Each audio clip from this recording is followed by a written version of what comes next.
Angus. Thanks so much for your time today, for joining us on the podcast. Just to kick off, I'd love just to hear a little bit about you. Give us your intro, your elevator pitch. What's your background, what's your sport, and just interestingly, what is it you do now? Yeah, great. Well, thanks for having me on, Mark. Really good to see you. So I'm Angus. I played badminton for Scotland a long time ago now. Retired back in 2013. When I was competing, I was fortunate to be capped for Scotland. I competed in World Championships and European Championships. Never quite made the Olympics. And after I retired from sport, I sort of fell into recruitment. Quite similar to sales and quite similar to a lot of sports people when they anecdotally fall into their next career path. And I got quite lucky over the next 10 years. I joined a business that was pretty good for development and worked for one company for about 8.5 years.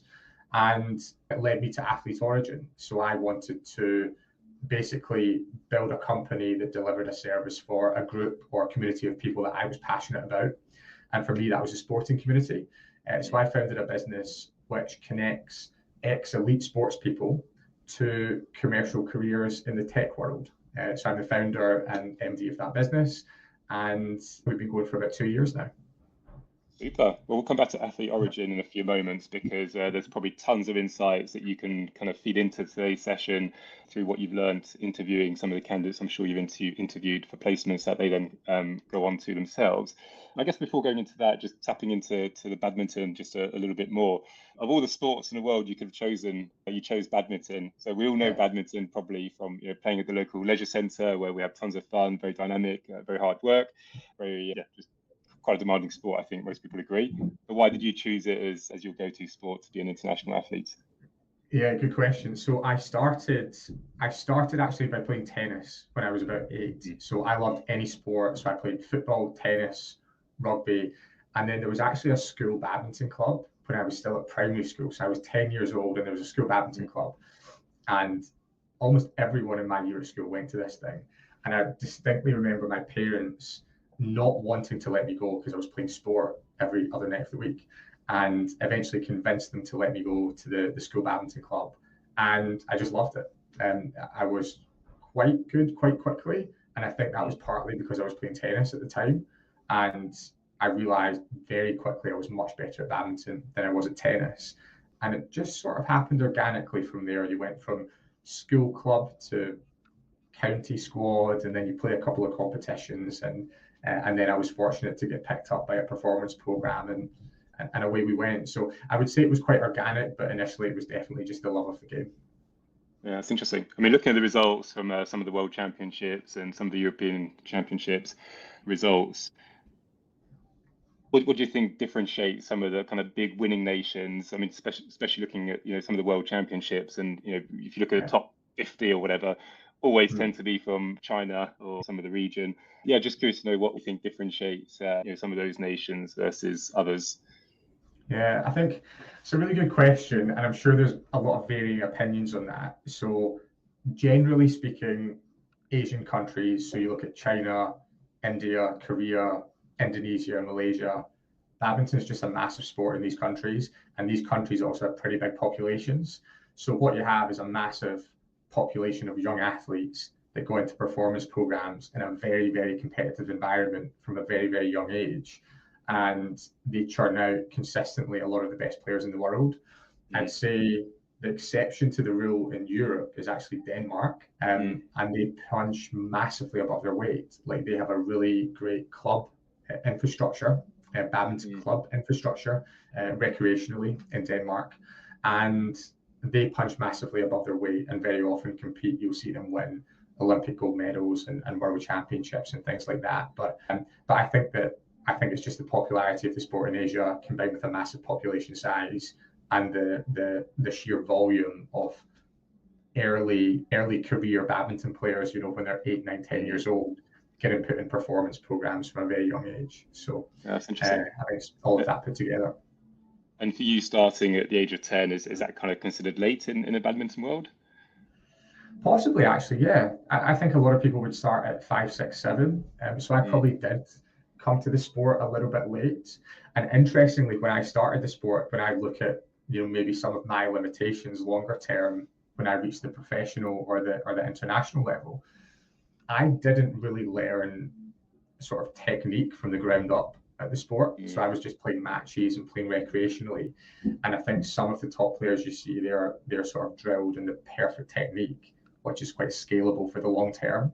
And I think ultimately that might have given me a few limitations when I reached that sort of international tour level. So yeah. That's interesting.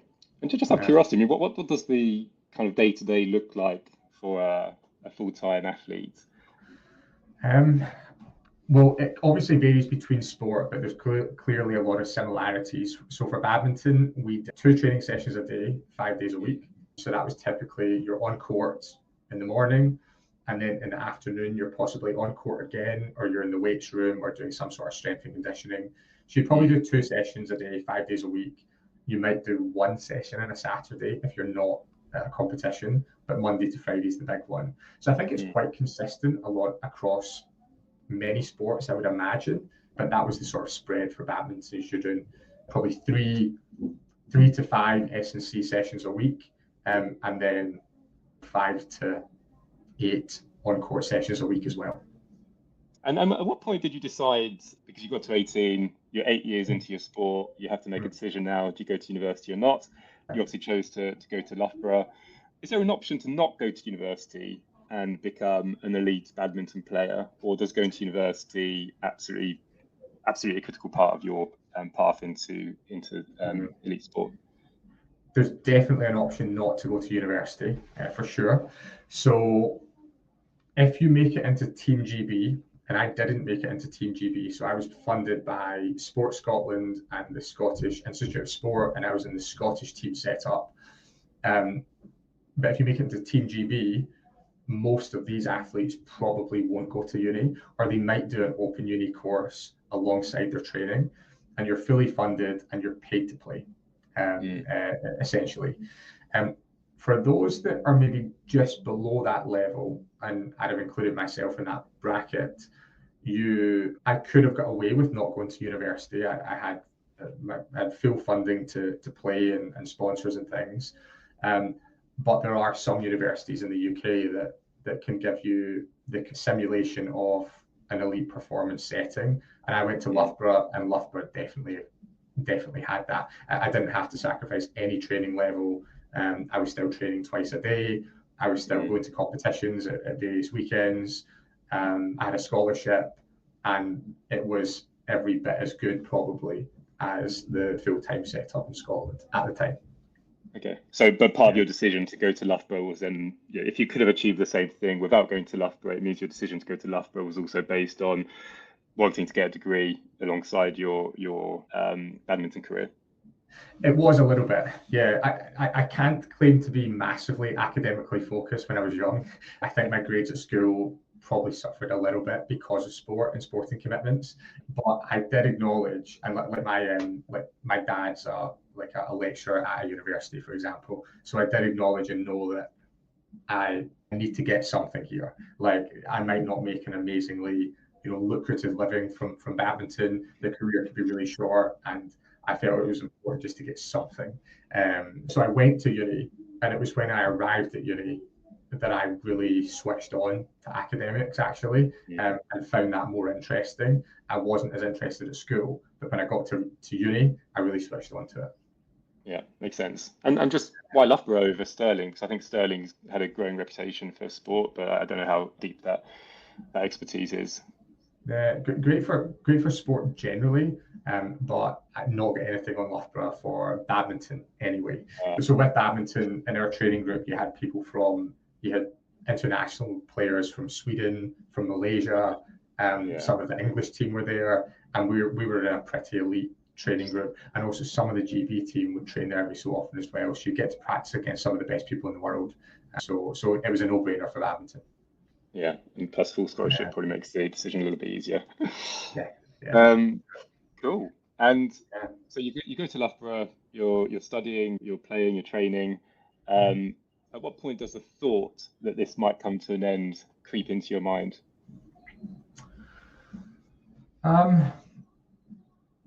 That's a tough question because I don't think there was a penny drop moment when I was at Loughborough. I do remember distinctly when I was at Loughborough and I started to focus. It was final year, and I was competing. I was playing, training, and competing full time, and doing my degree. And I started really switching on to try and get the best grades I could. And if I could, I wanted to get first. And I thought it might be out of reach, but I want to try my best and try and do it. And the more good grades I got back, the more I realized that I could apply a lot of the traits that made me good at sport and plug them into something else if I focused on it. And that did start to open my mind to possibilities of what else I could achieve in life outside of sport and outside of badminton. Now, that was then probably subdued again when I graduated from Loughborough. I went back full time to being a full time athlete for about 9 months. But I'd say over that 9 months, and this was 2012 into early 2013, I started to get more and more excited about what could happen beyond badminton. And being honest, I probably felt limitations in my game that I thought like I've reached a level here where I'm not sure, if I was honest with myself, if I was going to get to the next level up. Like, would I ever make the Olympics? It was very unlikely. So it was the combination of those two thoughts that ultimately led to the decision to move on. And what led to those thoughts? I mean, was it the fact that you're now at Loughborough and you're competing with more international athletes, spending more time around them, and initially as you get the scholarship, initially as you get the place there, you feel like this is all an upward journey. And whilst you're there, you realise, okay, it's actually, I've made it, which is amazing, but actually this is brutally difficult and maybe harder than I ever thought it would be. And this kind of goes hand in hand with you starting to discover that education is quite fun. You're kind of getting some good grades there, so you're competing with yourself again. But is that experience at Loughborough that kind of shapes maybe your opinion that, wow, that the world is pretty big and pretty tough? But I'd assume you would have maybe experienced some of that through some of the competitions you had before. Yeah, definitely. I think the experience at Loughborough was more the world's pretty big and it's full of possibilities. Like it was a very positive, experience. Like I could be really good at my sport, but also I could achieve in other areas of my life. And I'm not sure I had that belief before going to Loughborough. I'd say it was in the months after Loughborough when I was a full-time athlete and I was competing on the European tour. So we're away every couple of weeks to different countries in Europe for competitions. And honestly, my results just weren't good enough. Like, we reached a couple of finals of events in European tour events, but in badminton, you've got the European tour and then you have a world tour. And the world tour, think of it as like in tennis, the Masters Series events. So you might have the top 32 players in the world. I had limitations in my game that it was going to be incredibly unlikely that I was going to make that breakthrough into world-class level. And I think it was just probably a sense of honesty with myself over time that, like, I've given this a really good go. I'm not sure if there's a next step that I can take in this sport. So it was, and it took a few months to figure that out, as you might imagine. So yeah, I can imagine. And I guess a very logical conclusion that happens for a lot of elite athletes as they retire is that they love the sport, and therefore a logical next path is to try and enable a new generation of people to love the sport. So was coaching ever on your radar as something that you would consider as your post-sporting career?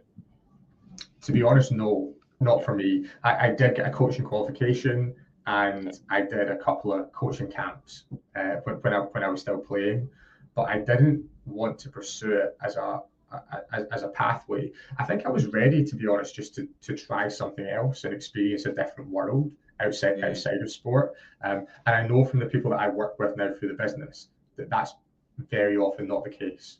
And I was lucky in that respect. Like I'd been in one of those performance programs since 13 years old, where I was fully funded to compete at sport, and every evening after school was about training, and most weekends were about competitions. So that was about 10 years of my life where it was full dedication and full focus on that one thing. So I was ready to experience something new. I didn't know what that was going to be. I didn't know what recruitment was, for example, but I was ready to experience a different path at that time, and therefore coaching wasn't the one for me. So you're kind of finishing off your career. You're now having to make a decision about what next. It sounds like you've just taken a bit of time to explore what next. So that it doesn't sound like there was anything already in your mind whilst at Loughborough, or even in the year or two after you finished Loughborough. It kind of seemed to have just happened. How did you approach it? I mean, what were the things that you were doing to find out what was right for you? Yeah, so I don't know if this is a best practice or not. So when I think back to it, when I stopped, I didn't have a plan. So I took time to, do the usual stuff, work on a CV. Yeah. I did think about what I wanted from a career. I didn't necessarily care at the time what that was, like what the day-to-day of the job was, but I did think about, okay, so what would success mean to me? What do I want? Something that's really challenging? Do I want something that replicates some of the conditions of elite sport, or something totally different?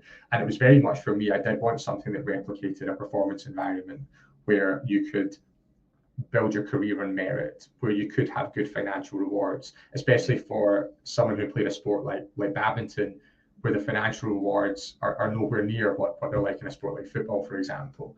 So I did take time to think about what I wanted from a career, but I didn't necessarily know what that job looked like. And then it was just a case of, I put my CV on I think it was CV Library at the time, just a job board. And I was approached by a couple of recruiters that were recruiting for companies in London. And I did a couple of grad scheme applications as well, and did some interviews and ended up landing on recruitment. So yeah, interesting. So when we talk recruitment, we're sort of talking sales, really. So to be an effective recruiter, you need to be extremely comfortable selling. Why sales? I mean, it sounds like you're applying for various graduate schemes, different roles. So was it just a luck of the draw that it was somebody from a consultancy who got back to you and it kind of happened from there? Or actually was sales really something you were started to think about in your career choice? I hadn't started to think about it until I started speaking to companies, to be honest. But when I started speaking to companies and they communicated, well, what's actually involved in a sales career or a recruitment career, and where can that go, I realized it had quite a high ceiling, and the ceiling was a pure meritocracy. If you join the right business, you're in the revenue side of an organization. The results are totally objective. Your manager's like your coach, and progression should be really based on merit. And it was so attractive. It was so attractive. I could almost see the next mountain that I wanted to climb, and I was completely drawn to it from that point. Yeah, and you've never looked back since? No, and I did. So I did 8.5 years at one company. So I only ever worked for one company.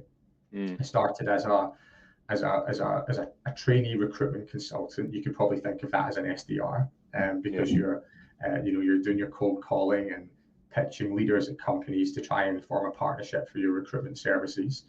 And then was given the opportunity very early, actually, to probably 18 months in, to open an office in Glasgow for the London-based company that I worked for, which at the time it was probably too early for me. And we made a few mistakes, but eventually we made it work and made it a really profitable and ultimately successful office. But over time, I did also feel like I wanted a little bit more, and I was drawn back to the sporting world. And I started playing with the idea of, okay, I want to start my own business, and I wonder if I could do something for athletes. And that's how the idea just started to form. Yeah. And when you look back at everything you learned in sport, and when you think about the successes you had in that Glasgow office and the successes you've had in Athlete Origin, what are the things from your sporting background that you think make you successful today and made you successful in the previous role? Learning how to win and lose, I think is really important. And you'll know this from sales, right? Like with your career as well. So it's learning how to win and lose. So in sport, it's a really obvious point, but you don't win all the time unless maybe you are one of those 1% of the 1% who win most of the events that they play. So learning how to win and lose and deal with that.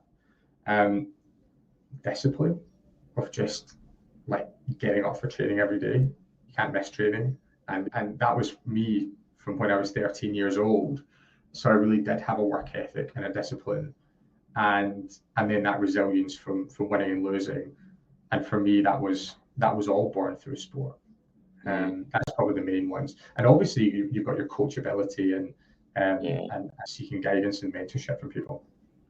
Yeah, it's interesting. One question I wanted to ask you was around what are the big failings you had in sport that you feel makes you better today? So, maybe something you're aware of when you were an international athlete, and some of the failings, some of the mistakes you made, you've now picked up and decided, actually, I'm not going to let that same failing apply to me here in my business that you're now successfully running. Attention to detail is probably a big one for me. And what I mean by that is when I look at, or maybe attention to detail is not the right word. It's working smart as well as working hard. So when I think, and attention to detail is part of that. So when I think back to my sport and when I was full time, I worked very hard. Like I can proudly look back and say I worked hard every day, without fail. But I could have worked a lot smarter. I could have trained different areas. My nutrition could have been better. I could have focused on different technical limitations in my game that I maybe didn't focus on at an early enough age that meant I had limitations. So working smart as well as working hard was something that was super important to me. But then also something I didn't do that well in my early recruitment career. So I didn't do it that well as an athlete.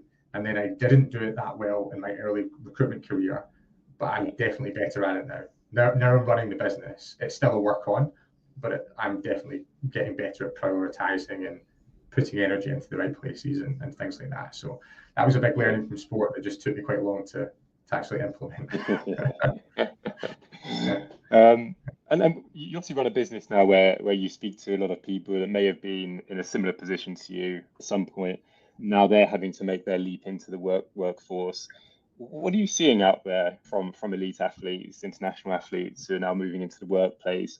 Are the problems or challenges very similar to maybe what you experienced, or do you think that international athletes who are now coming into the workplace, so let's say 10 years later than you have, are they seeing different challenges perhaps than what you did? Good question. I think the challenges are broadly quite similar. Like I don't see a massive, from my experience, I'm not seeing a massive difference from my cohort, so myself, friends that retired at similar times to me in terms of challenges and the people who are retiring now. Interestingly, I think that the higher the level you reach in sport, the harder the transition in many cases. So I reached a good level in my sport. I'm proud of the level I reached, but I didn't reach a level where I was world class and made lots of money, for example. And when you get other athletes that reached maybe a higher level than me, that had a longer career than me in sport, the drop is bigger. And psychologically, that drop's tough to take because, there's some people that can get commentary and punditry jobs, and there's some people who can, as we were talking about before you hit record, can commercialize their brands and things like that. But that's a small percentage. So you get the others that have maybe been making, professional rugby players. Some of them have made £200,000-300,000 a year, and then are forced with the reality that they might need to take a grad job, on £30,000 base. So I think that broadly the challenges are similar, to answer your question, but the higher you've reached in your sport, the bigger the challenge, versus someone like myself who it wasn't much of a drop off, when I had to move into something else. Yeah, that's super interesting. And so how do you find yourself dealing with those athletes who have retired from rugby, probably at the age of 25 through injury, but they've been earning 300 grand a year, um, or even Premiership football player who has had to retire at 22 and has been earning 500,000 a year? Yeah. Um, how do you advise them going into the workplace? Because, I'm sure you represent some candidates who have that. Um, do you find it more difficult? Do you have to apply a different skill set from your perspective to make sure that they, feel motivated, they understand the challenge that they're about to walk into? 30 grand's a big difference to 500,000. Just wondering how Yeah. you prepare somebody to enter the job market when they're just going to get paid, a fraction of what they've been earning. Yeah. So it is a different challenge. I think that you need to take people on a bit of a journey, a bit of a cheesy phrase, but take them on a bit of a journey of understanding, and it takes more time. So if you there's a difference between placing someone, an equivalent of me, it's not really a drop in earnings, and they're just excited about the next step and Yeah. let's get after the next mountain, to someone who is devastated about having to retire from their sport. It could be an injury, career-ending injury. So you get the devastation of that psychologically combined with the massive drop in earnings. And I think it's just about having those exploratory conversations to say, okay, so where's your head at? Are you ready to do anything now? Because sometimes it might be a process of months, because they might not need the money either. They might be able to take some time, and they might feel like they want to do some coaching, for example, short term, just to recalibrate and move out of that elite sporting environment. So I think time is one, because time also helps them to get to that understanding and that understanding being, if you're going into a professional commercial environment after your sport and you've got no commercial experience, you're not going to get 100 grand a year in your first job. And sometimes it just takes some people longer than others to understand that. And we can't help everyone. There's some people that manage to figure some things out themselves, and maybe they've got some connections, but it's just going through that journey to explore if we can support. Yeah, that's interesting. I mean, you talked a little bit just now, but also in previous points around psychology and psychological stuff. Do you often find yourself identifying things in some of the athletes where clearly there's a void that's emerged, and in your capacity in finding a job isn't probably the right capacity of what's needed for this person? So a job might be part of the solution, but actually is there something broader that I know you're obviously involved in some engagement as well through community, where there is a kind of wider wraparound to make sure that I get it, we'll get you back into jobs, but actually there's something a bit deeper here that maybe needs a different perspective, whether it's outright psychological support or any other support that sits outside of your remit at Athletes Origin. Yeah, we do see that, and that we don't see it super frequently. I think a lot of people who are in that place probably don't get to the stage where they're having a conversation with us, but we do see it sometimes, and then we just need to signpost to a couple of different services if we can, and let them know that door's open whenever they're ready to look at career, job, next step, because it's not smooth for a lot of sports people out there. Yeah, so could definitely appreciate that. Cool. I mean, that almost gets us to the finish line. Just a couple of quick questions. I mean, one is a very natural plug for Athlete Origin. Obviously, what you guys do is very pertinent to the topic of this podcast. But yeah, I guess just use this as your chance to explain a little bit about what you guys do, the journey you've been on, the growth you've seen, because it's obviously a great business doing great things. And I imagine a lot of athletes would benefit from knowing what it is and how you can help them. Yeah, sure. So I'll keep it very brief. So our company helps ex-elite sports people to enter commercial careers in the tech world. We decided to choose those pathways for a couple of reasons.